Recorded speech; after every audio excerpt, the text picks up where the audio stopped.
I can say for a fact that we don't have 10 textile industry, but there's 100 million people to clothe. That's an opportunity that's existing.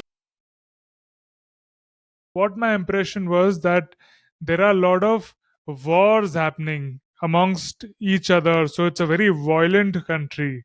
So what are your thoughts on that? Because that's what comes in the news, or that's what is heard about, that there is a constant war going on between different tribes or different things. So there's usually political unrest. So it's very true that politics is a huge part of what happens within the DRC, and they are armed groups, but the DRC is a very big country with about 100 million people.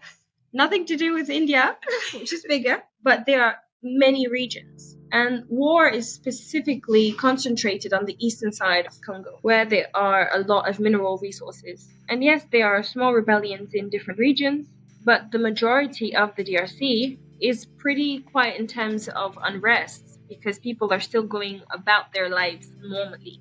But it is not untrue that the current state of things, especially political situation, does not necessarily allow for the country's development.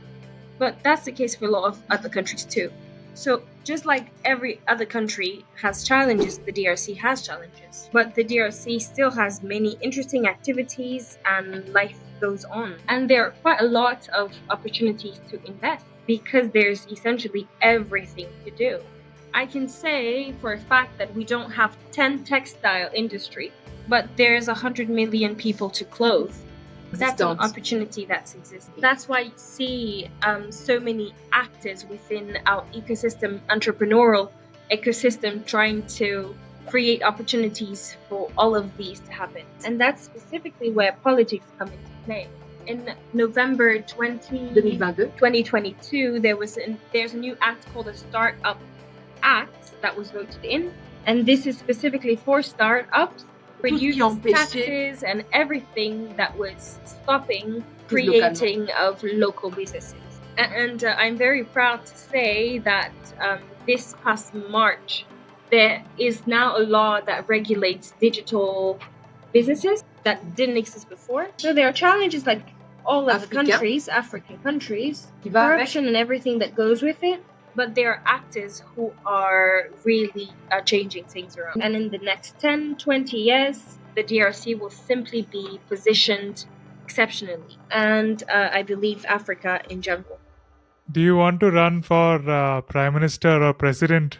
You want to go into politics? And I would specifically not want any political person to hear my answer because it will be advantageous or disadvantageous for me. Anyway, we'll talk about this after this meeting.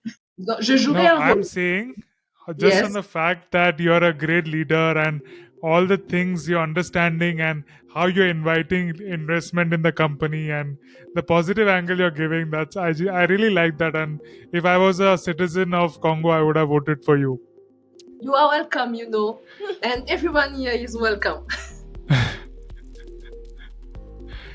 As you're talking about violence, I wanted to highlight the fun fact that I discovered is DRC, Democratic Republic of Congo, is the most resource-rich country on the planet, with abundance of gold, titanium, tungsten, tin, and all other minerals that we use in electronics, such as cell phones and laptops.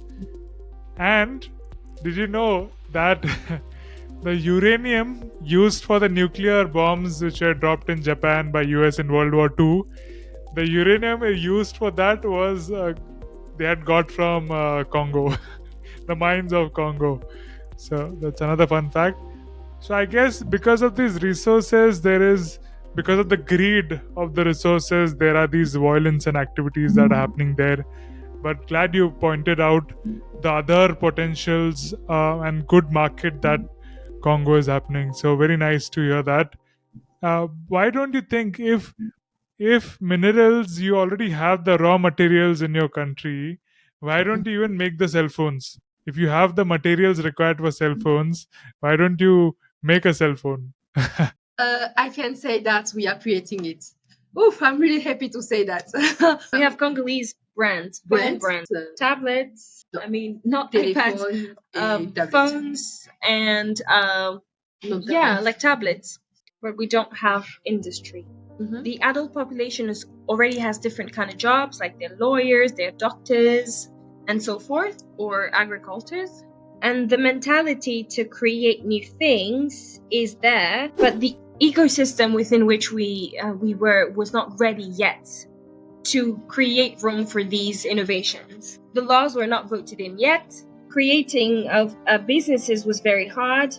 Like our neighbors in Rwanda, it takes 2 hours to create a business, and here sometimes 1 year for some people. But now, for the past 3 years, it takes 2 days. So this is a very young ecosystem in which we are in terms of entrepreneurship. There are very real innovations that are created, and that's why we're seeing more and more of Congolese citizens at events like Viva Tech. Yeah, so we're going step by step. Yeah, so I think within the next 10 years, there will really be substantial changes, because within the COVID time, we had breathing machines that didn't need to be connected to electricity or power.